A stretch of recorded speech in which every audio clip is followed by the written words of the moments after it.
Yeah.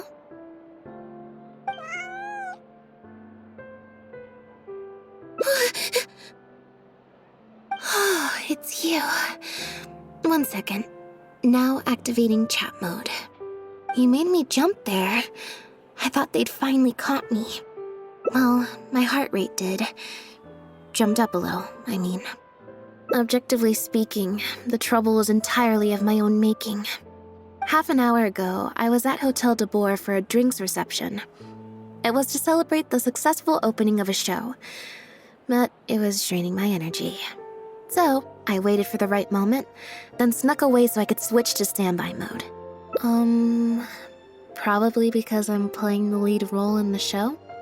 Is that so surprising? I'm always getting invitations to do solo performances. I just usually get Linny to write back and turn them down. But then came the Fontanalia Film Festival. We took all the kids from the House of the Hearth out to see a film, and after it finished, they all started clamoring for me to try out acting for some reason. Even Linny was chanting along with them. Anyway, it just so happened that a director called Mary who had sent me an invitation right around then.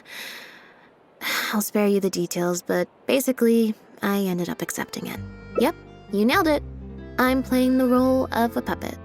In fact, the show's called The Lost Puppet, and it's a masked mime show. So, I don't have to do any facial expressions or say any lines. Literally just a series of physical movements.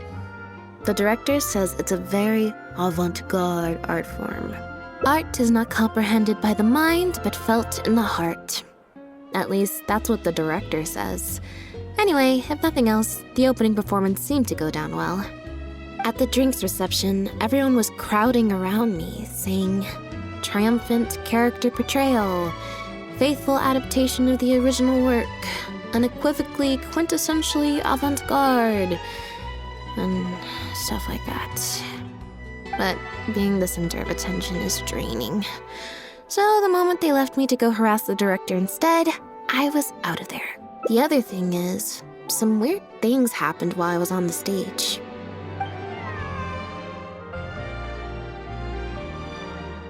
Oh, sorry, Bonnie. I didn't mean to leave you out of the conversation. My bad. No, we just met. We bumped into each other right after I slipped away.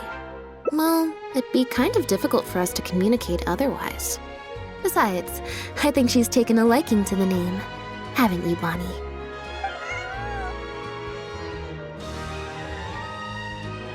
Yeah, that's right. Good kitty. We'll go find your owner soon, I promise. Nope. She's wearing a collar, and for the most part, she's pretty well groomed. If she is a stray, she hasn't been for long. Her stomach's been growling a lot. I guess she must have been missing for a few days now. As much as I'd love to hang out with her for a while longer, her owner's probably worried sick about her.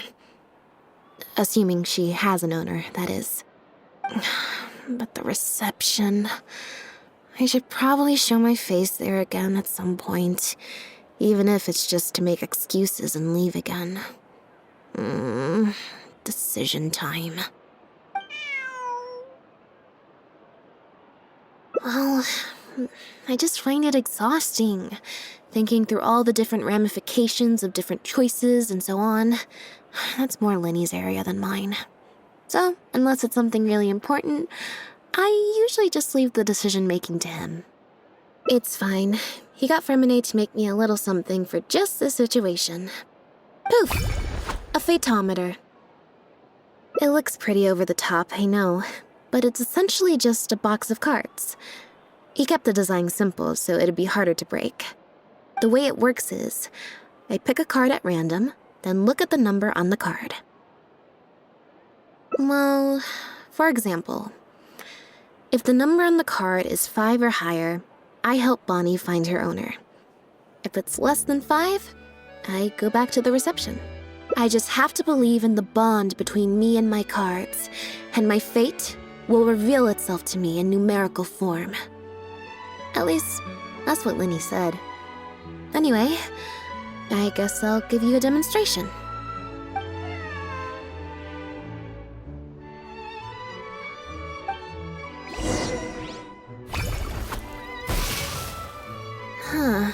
I didn't like that. Was I using it wrong? Maybe if I just...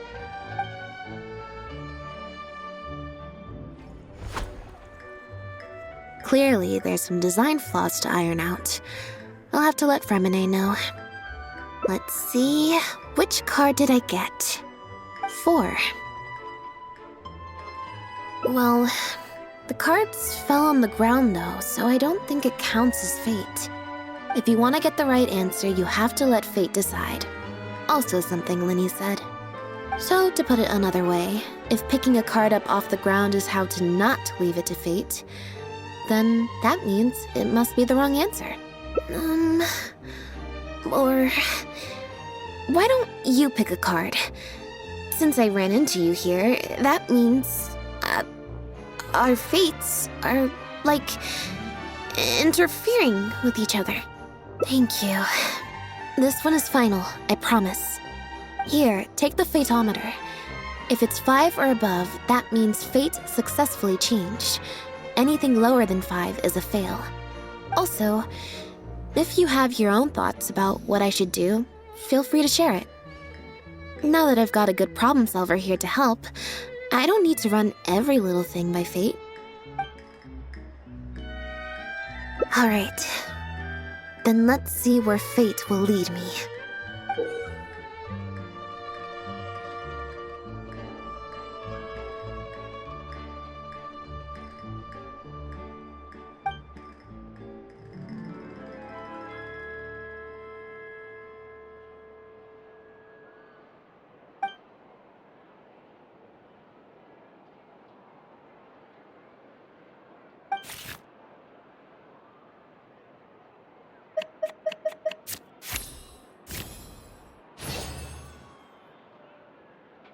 So, we're looking for Bonnie's owner? There's 20 cards in total, numbered 1 to 20. So there's only a 1 in 5 chance of drawing less than a 5. I should also mention, this time the cutoff was 5, but I just set that to wherever I feel like. To put it in perspective, I said I'd only do the show if I drew a 1. Fate can be pretty sneaky sometimes.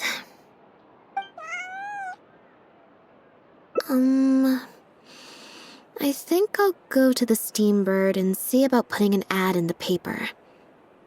You want to come along? I think Bonnie wants you to come with.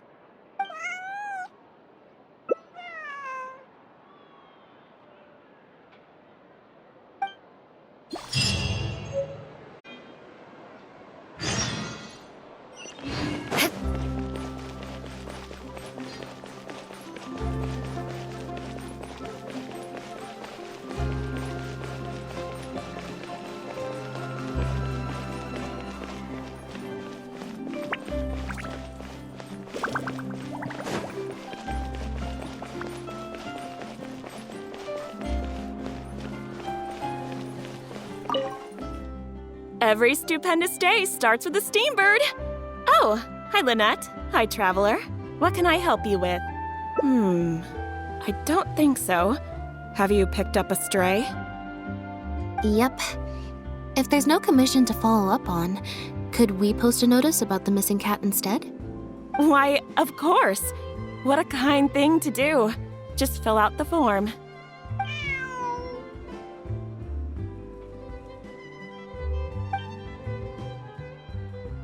Well, we've registered you as missing. You can stay at my place until your owner finds you.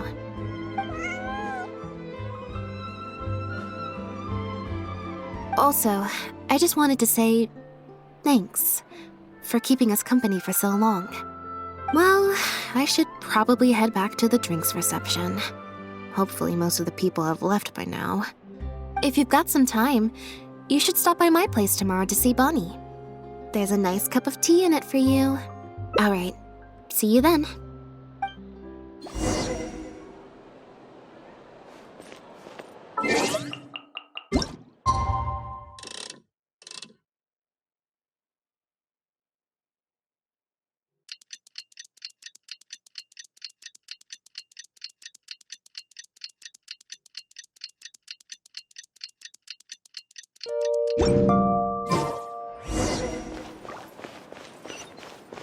More speed.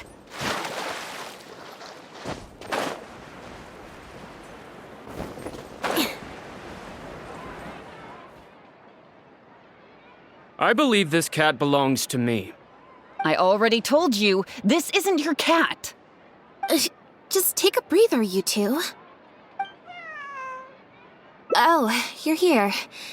As you can probably see, you'll have to take a rain check on that tea I promised you. At least for now.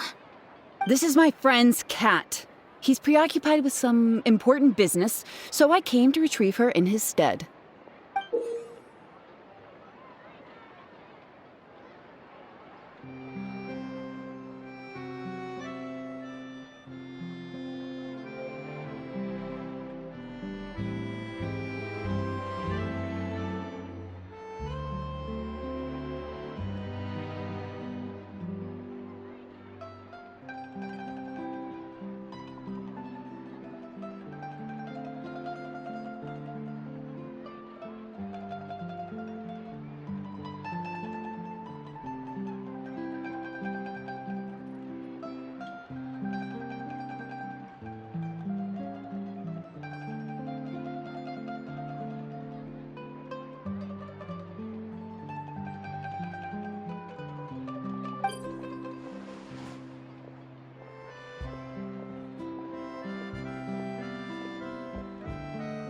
No, it's far more likely this cat escaped from the Humane Society.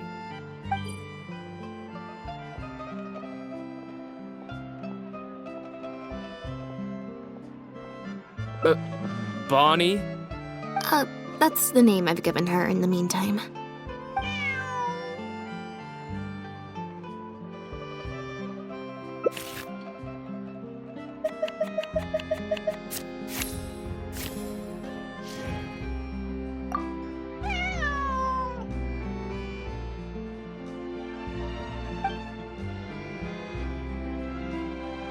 Well, this complicates things. I told you before. This is my friend's cat. It's normal for her not to trust me. Listen, I'm the director of the Humane Society, okay? We've got so many strays, dogs, cats, you name it. I'm not even the one feeding them most of the time. You can hardly expect the cat to recognize me. She just looked somewhat familiar, so I came to check, just in case. If she turns out to be one of ours, I'll take her back. Simple as that. Even if that's not the case, the Humane Society could still take her in, if no one else comes to claim her, that is. We're an organization that specializes in rescuing and sheltering stray animals. We've been in business for several decades now. I'm Bernard, the current director. The Humane Society. Huh. The name sounds familiar. I remember hearing good things. You're the one in the Quartier Lyonnais?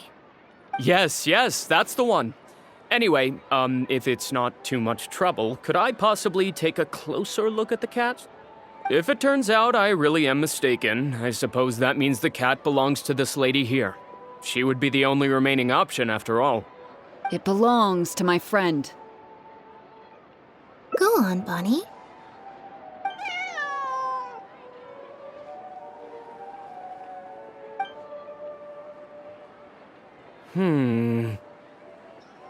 Oh, nope. Looks like I was mistaken. They do look similar, but there's an ever so slight difference in this one's fur color. Deepest apologies, friends. Well, I suppose this means I still have a missing cat to search for. Apologies again for the confusion.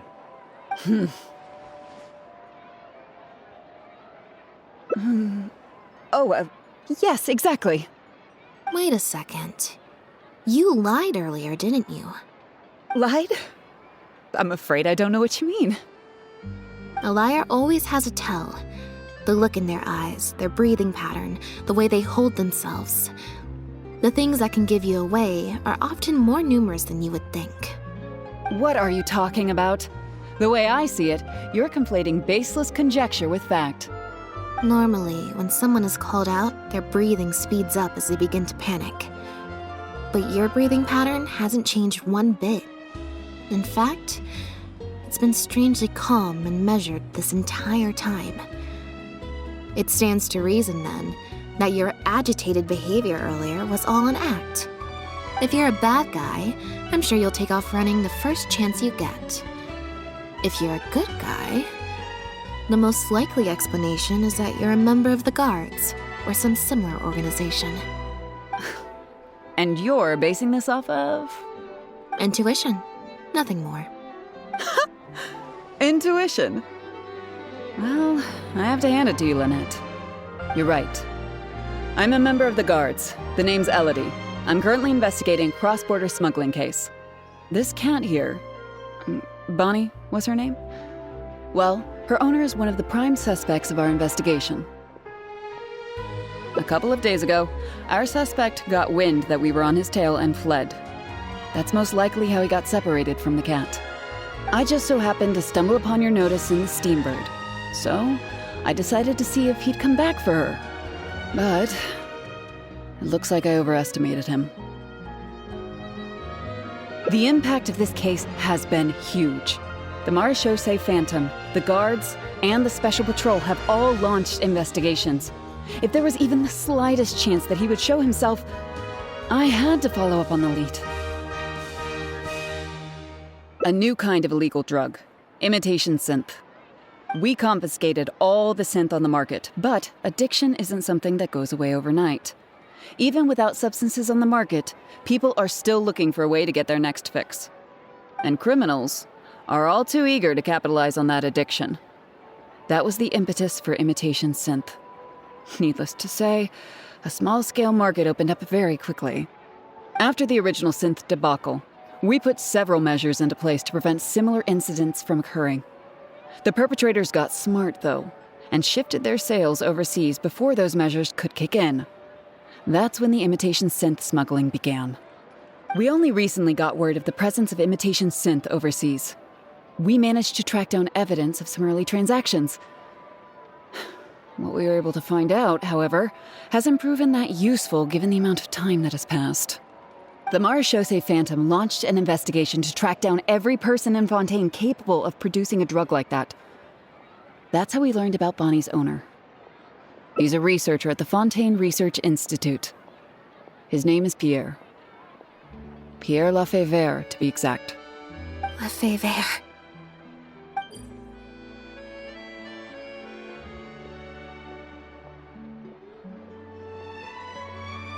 The Marechaussee Phantom found him in Poisson. In addition to the cat, he also had a pendant with him.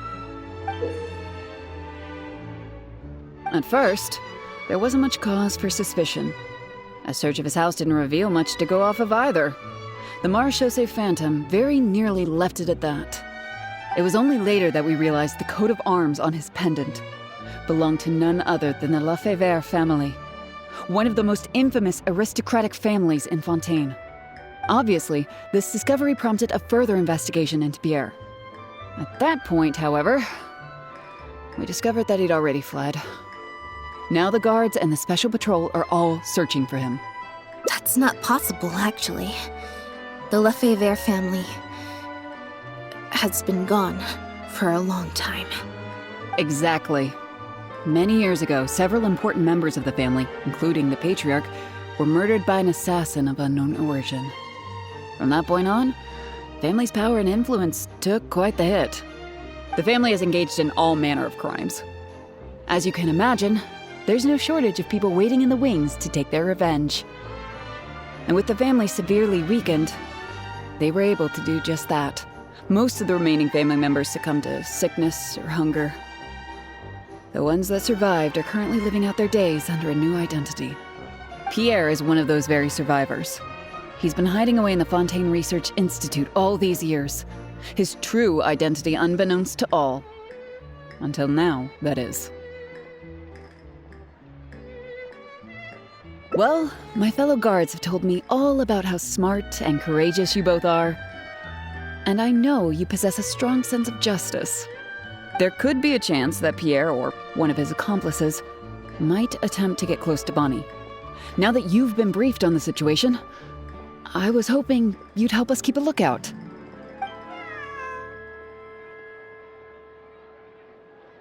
If I take Bonnie back to the Guards with me, There's no way Pierre will try and come for her. Not even the most daring of criminals would attempt something like that.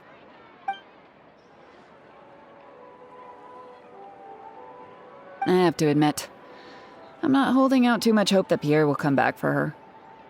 But if there's even the slightest chance, then it's worth a shot. Well, I've got some other leads to follow up on. If Pierre does appear, please contact me right away.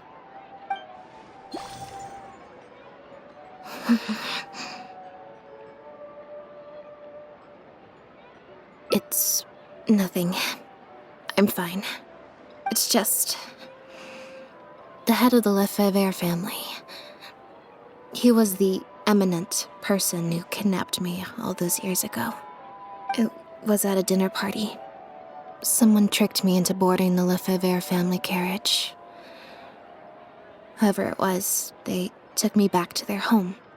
But before anything worse could happen, Father intervened. Yep. Father was the one who orchestrated the fall of the Lefebvre family. That's what led Lenny and I to join the House of the Hearth. After all these years. I never thought I'd hear the Lefebvre name again.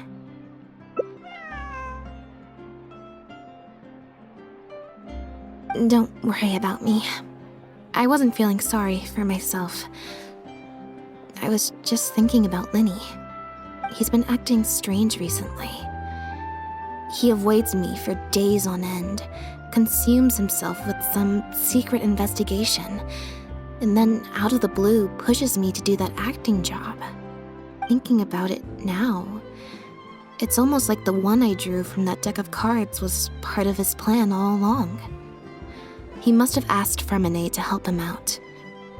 In any case, I know he's hiding something from me. He's really pulled out all the stops this time. It's very possible. I'm sure he tried to send me away because he was afraid it would bring up some painful memories for me.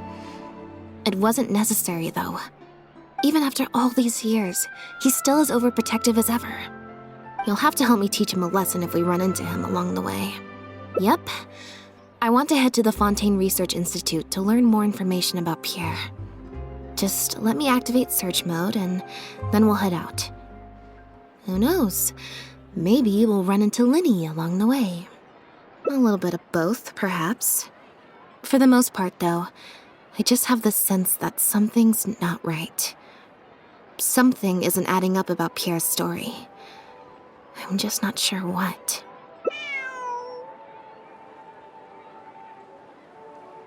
Okay, I'll write a letter explaining everything to the crew. Once that's done, we can head out. Fresh fruit, sweeter than syrup.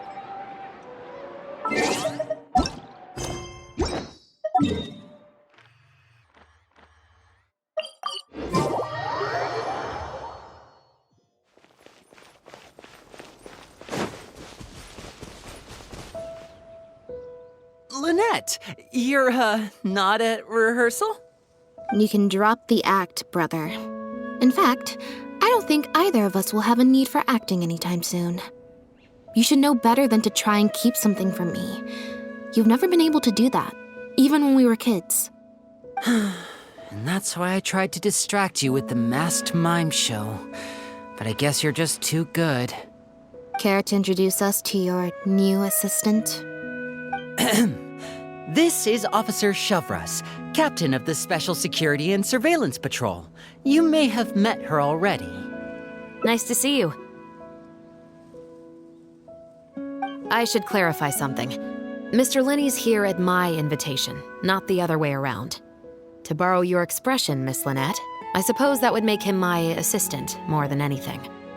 We've brought on Mr. Linney as a consultant in the past. He was instrumental in helping us crack a case involving a perpetrator who used magic tricks to commit crimes. I was hoping he'd be able to provide some valuable insight this time around as well. So you've heard everything then? That's exactly why we're here. There's always been questions surrounding the fall of the Lefebvre family. Some people even believe the House of the Hearth was involved. Whoever was behind it all was extremely cautious. They didn't leave a shred of evidence. This very fact, however, leads me to believe it was indeed the work of that harbinger. I took a look at the entrance and exit records of all the carriages that night. Let's just say it wasn't hard to deduce that there's ill will between you two. Don't worry, I don't have any evidence to that effect, and I certainly don't plan on going to bat for such a despicable family. Plus, you were victims back then more than anything. I sought Mr. Linney's help with the smuggling case, nothing more. The way I look at it, it's a collaboration between us as people, not the organizations we represent. Besides, by working together, we can expose the truth as quickly as possible. You can hardly say that's at odds with the justice my organization strives for. Not at all. I was planning to invite you from the very beginning, Miss Lynette. It's just that my assistant here raised some objections. Linny, I'm not the same person I was back then. That little girl who did nothing but cower in the corner in fear, she doesn't need saving anymore. I'm sorry, Lynette. You're right. I let my concerns get the better of me. Oh, and the next time you want to distract me, you should try a different approach.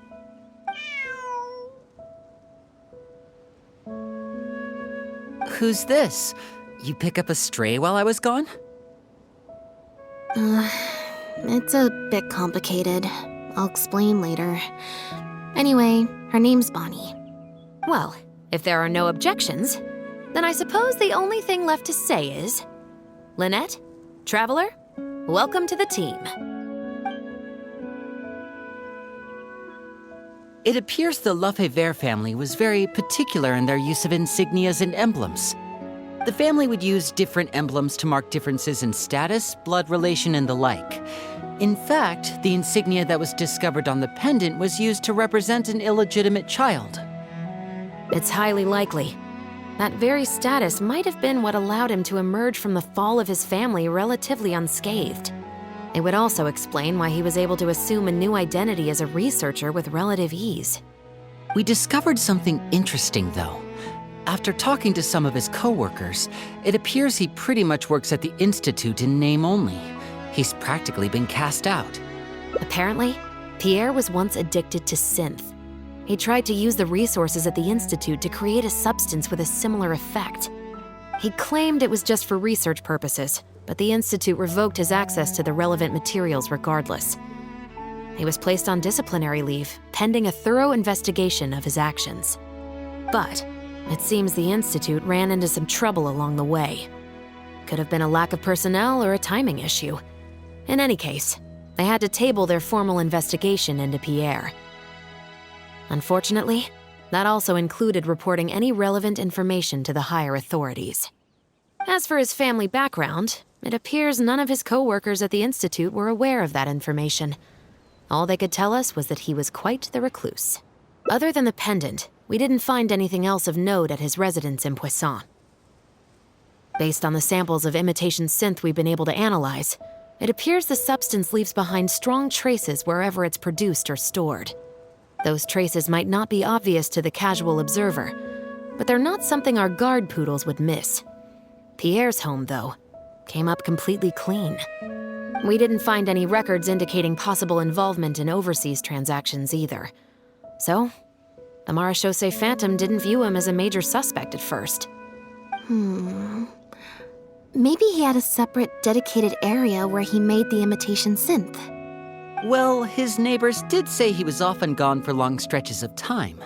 You would think with him out and about so much, people would have spotted him around Poisson, but residents said they barely ever saw him in town. If his reclusive nature was just a matter of keeping a low profile, I guess it would make sense for him to have a secret base to carry out his business. After he disappeared, the guards conducted a thorough search of Poisson, but they didn't come across any suspicious locations. Poisson. You know Hotel de Boer, where I first found Bonnie? To get there from Poisson, you have to cross a stretch of ocean. It's not somewhere a cat could just wander off on its own. A cat? You mean...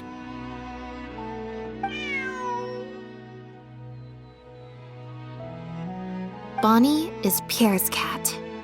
Oh, that's right! When the Marechaussee Phantom first tracked him down, I remember there being something about a cat in their report. So this is her? From what we've learned about Pierre's habits, he doesn't seem like the type to venture out without a purpose. So what you're saying, Lynette, is that Bonnie couldn't have gone missing in Poisson. If that's true, then...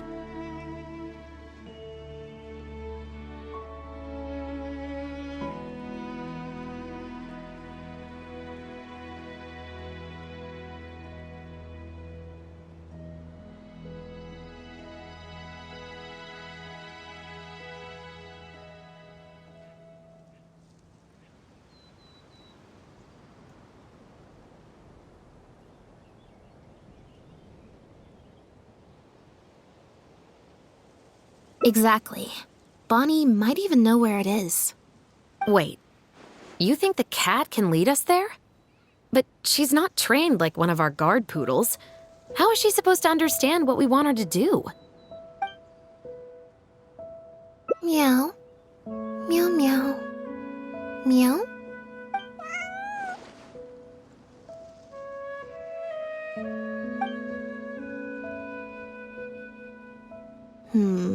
Near the coast, the beach, and beneath the cliffs.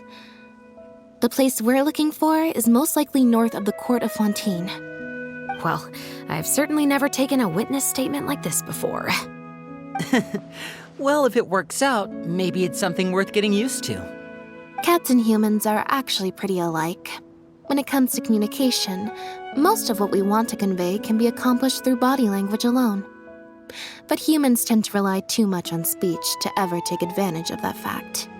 Of course, body language has its limitations. You're not going to be able to get across anything too complicated. The important thing is that we now have a lead. Let's try and find a place that matches the clues Bonnie gave us.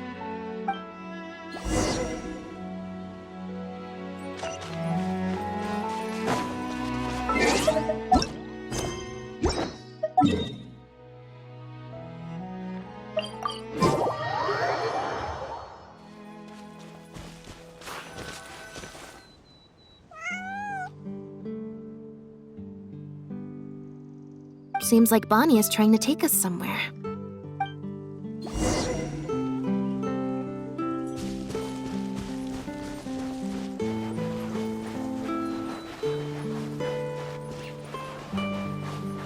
Gardamex ahead. Look out!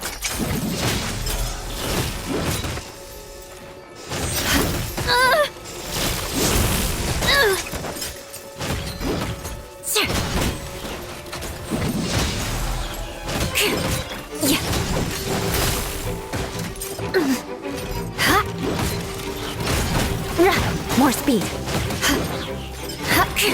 Eye for an eye.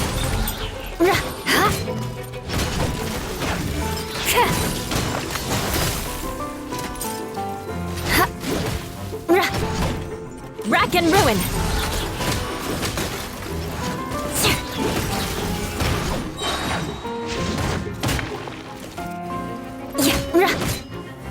I condemn you.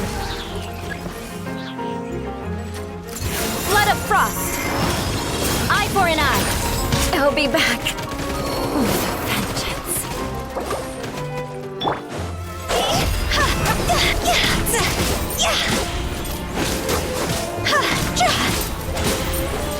Win it!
is not eternal.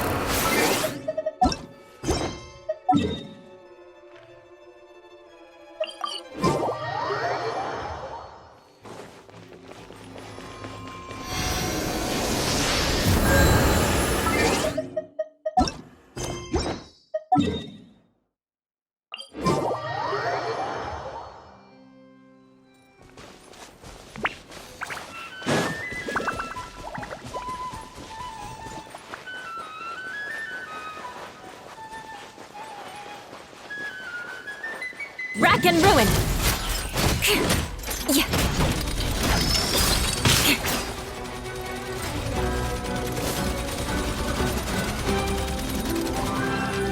I condemn you!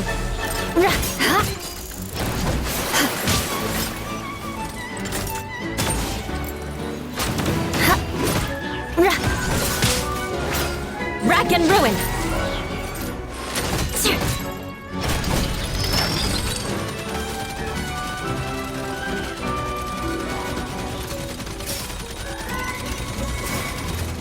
Eye for an eye!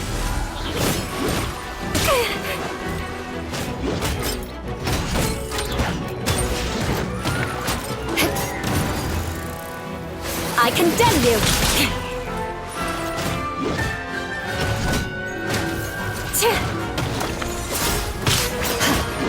Let us cross swords. Eye for an eye. Vengeance will be mine. Rack and ruin.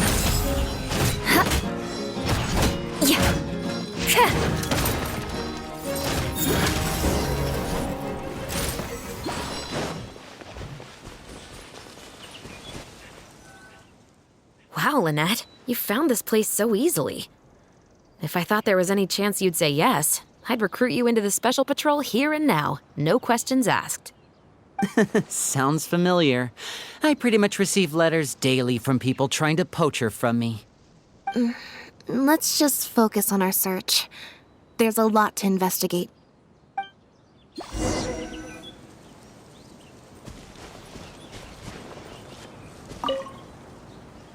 Aha! Just as we thought. This is where the imitation synth was being made. Looks like he's got more than just imitation synths stashed around here. In addition to the raw materials needed to synthesize the substance itself, there's a large quantity of cleaning agents and a few drugs I haven't been able to identify. These cleaning agents are likely used to dispel traces of the substance, like its smell. The Special Patrol did some digging into imitation synth. Our records indicate that it's very difficult for ordinary people to detect traces left behind by the stuff. I'm sure that was the case for Pierre as well. It must have taken a considerable amount of time and skill to ensure all those traces get washed away. But what are these other drugs for?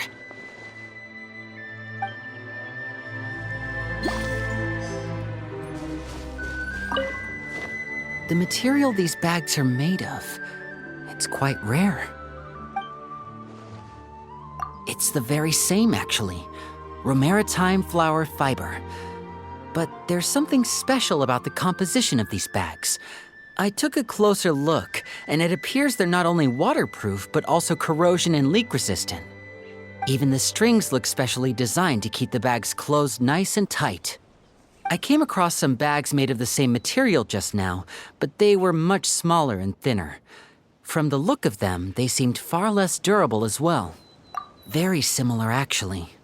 Normally, it would be easy for a guard poodle to sniff out the imitation synth, but if it was sealed away in a bag like that, it might be possible to elude detection for some time. But what could these big bags be for then? If the goal is to keep the imitation synth hidden and sealed away, these bags seem a bit too conspicuous.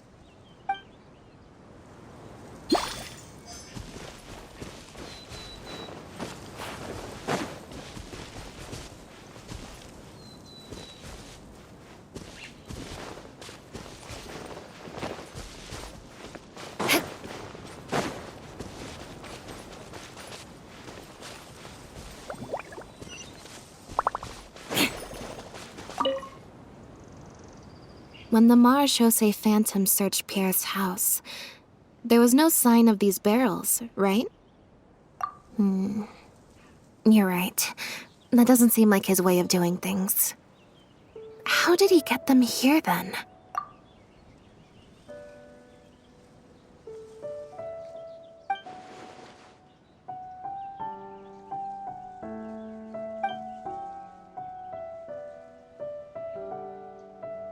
Only the lower halves of the barrels appear to have been submerged in water. Based on the various ingredients we found, this appears to be where Pierre was cooking up his imitation synth. It looks like he used a special cleaning agent to get rid of any residual traces of the substance on his person before he left. That's how he was able to get past the guard poodles.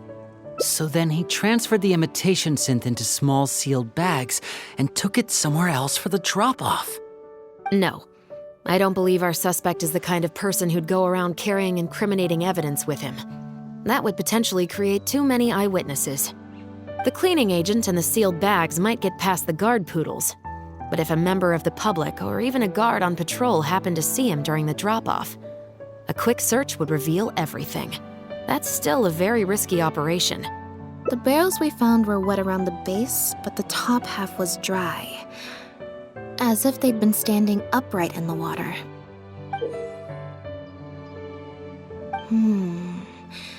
If you put a barrel in the water, it will normally float on its side.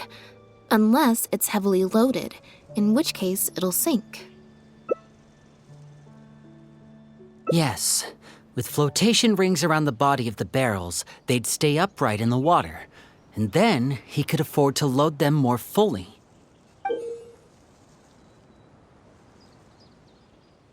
You think he used floating barrels?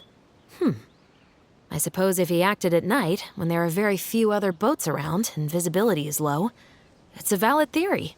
We can't rule it out. But then, wouldn't the barrels be carried off by the waves or the currents? How would the person doing the pickup know where to look?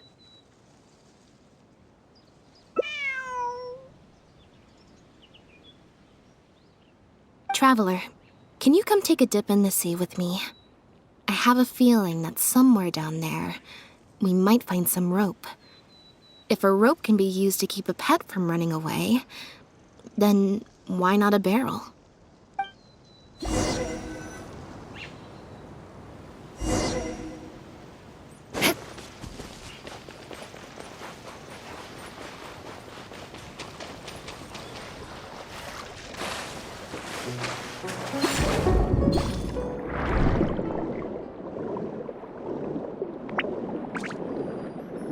This isn't the place. This isn't the place.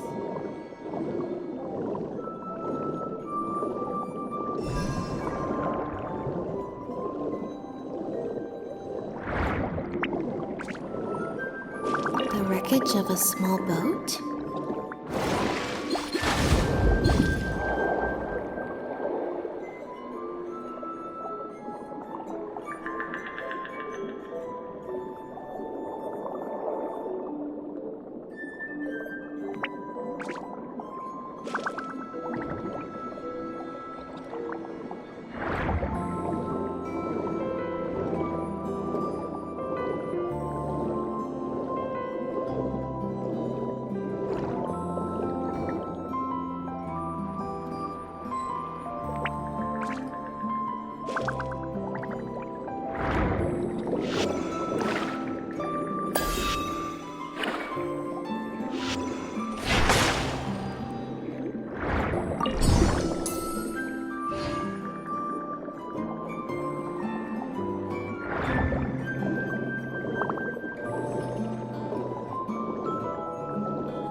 Got it. Time to go up and report.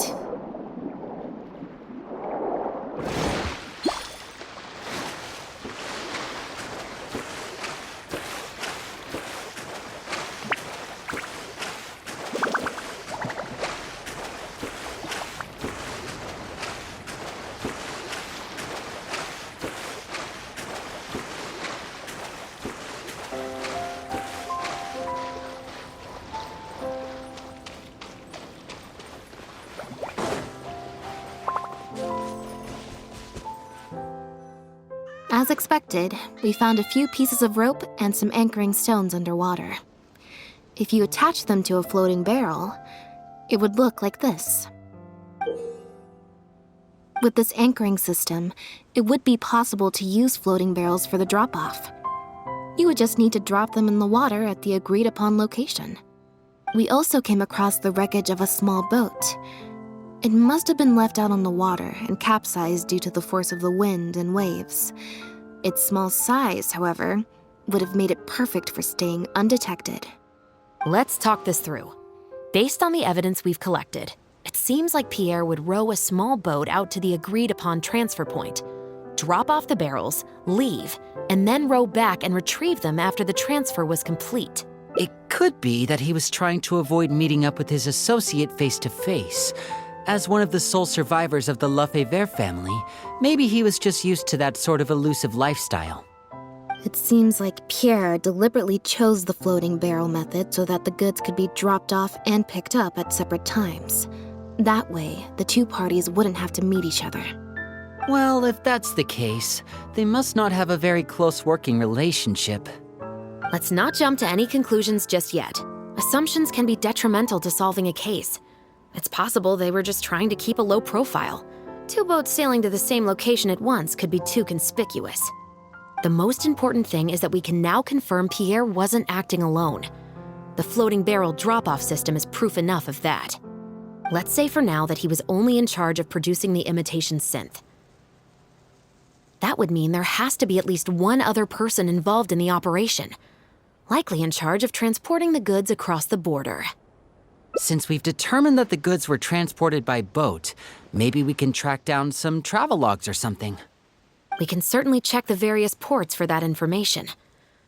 It's possible, however, that Pierre's associate also used a small boat for the transport and docked along the shore rather than at a large port. If that's the case, it's unlikely there would be any record left behind. Absolutely. Before Pierre disappeared, we made sure to investigate all sorts of outward-bound vessels. We also had port authorities keep a lookout for anything suspicious. Unfortunately, we were never able to find out how they managed to get the imitation synth across the border. You're right. Whatever vessel was used for the pickup, the person responsible for smuggling the substance out of Fontaine would have had to use a larger vessel for the actual transport. That's the only way they would be able to smuggle on a large enough scale to make a profit. They must have found a way to disguise the imitation synth to clear port inspections. Exactly. We can't let any opportunities slip through the cracks. Although, given the amount of ports that could be involved, we should probably split up. I'll run home and ask some of my brothers and sisters to try and dig up some information. I should also head back and update my platoon on our progress. I'll grab some reinforcements while I'm at it. Lynette, Traveler, why don't you head to Lumideus Harbor and see what you can find out? All right. Come on, Bonnie. You too.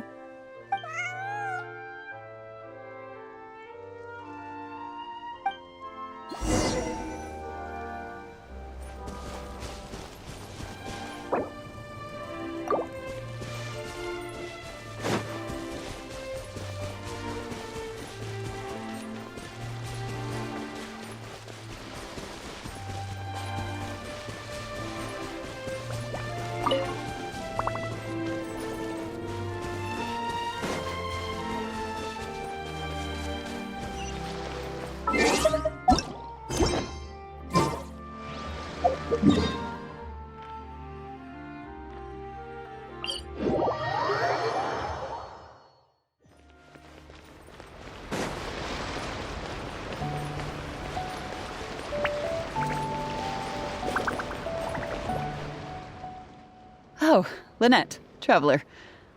And Bonnie, too. What brings you all here? Did something happen?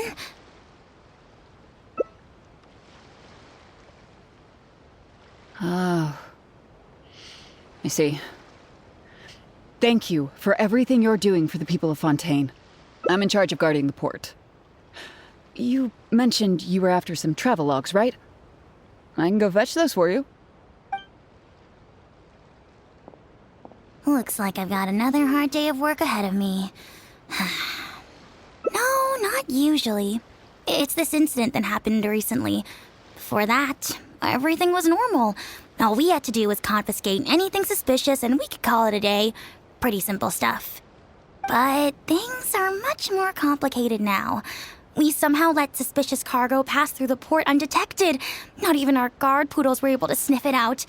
Even worse, we still don't know how the perpetrator was able to conceal the goods so well. By suspicious cargo, do you mean imitation synth? Yep. However, prohibited substances are just one example. We confiscate all sorts of contraband during the course of our inspections. Or at least, we're supposed to. So what happens to the goods you confiscate?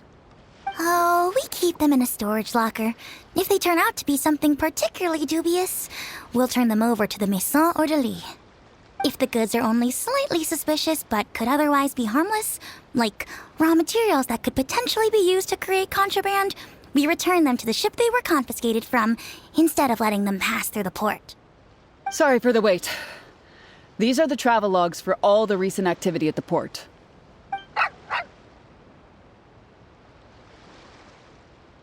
Oh, you brought Gerard with you. Actually, he followed me here himself. It's like he smells something on me.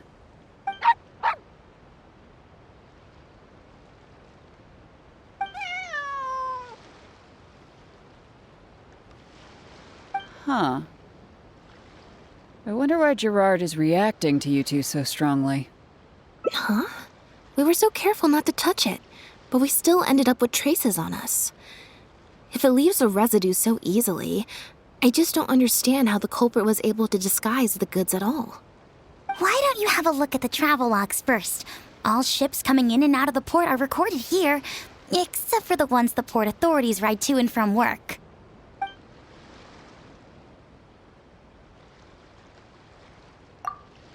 The Humane Society. Their name is all over the exit logs. The purpose for leaving is always listed as overseas adoption. Ah, the director of the organization explained that, actually. He said a lot of the cat and dog breeds unique to Fontaine are also very popular overseas. So, his organization offers an overseas adoption program. Bernard, the director of the Humane Society, was the man who came looking for Bonnie earlier.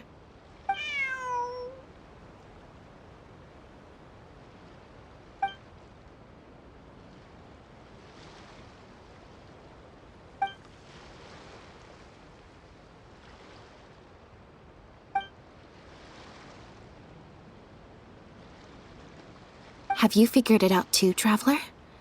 The way the criminal disguised the goods?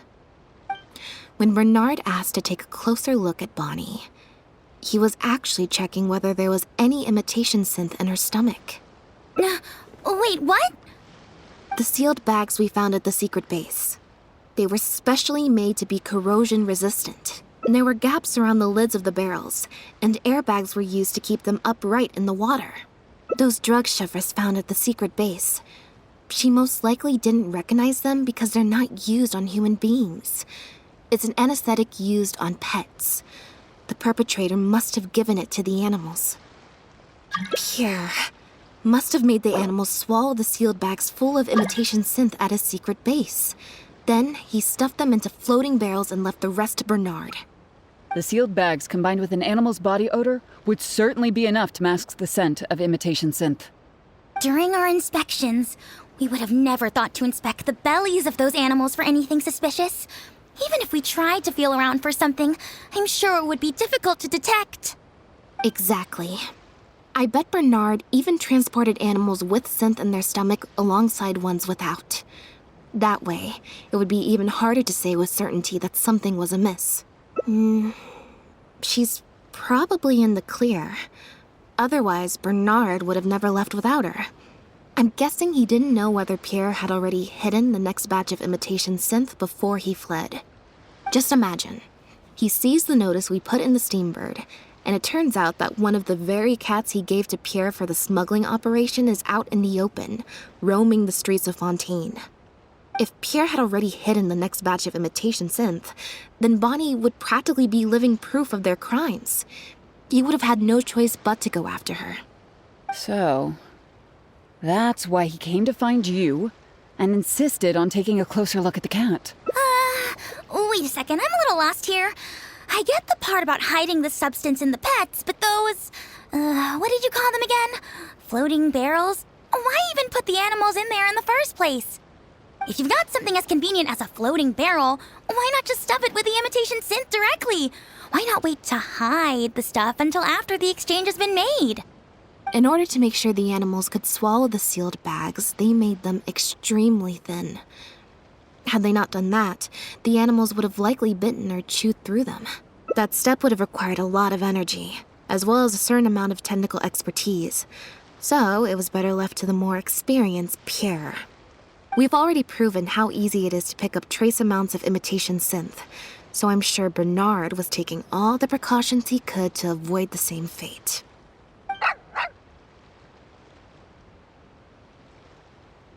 Okay. Then, let's head to the Humane Society right away and bring that guy to justice. I'll bring a Gardamek to speed up the process.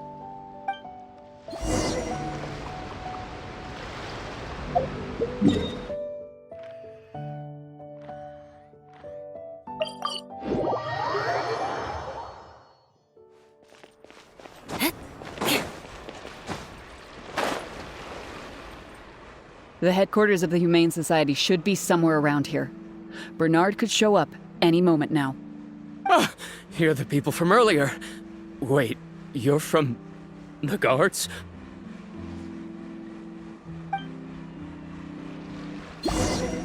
After him! We can't let him get away!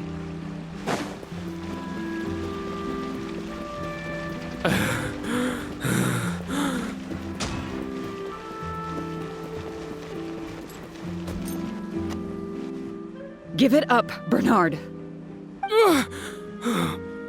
Mercy. Have mercy. I'll talk. I'll tell you everything I know.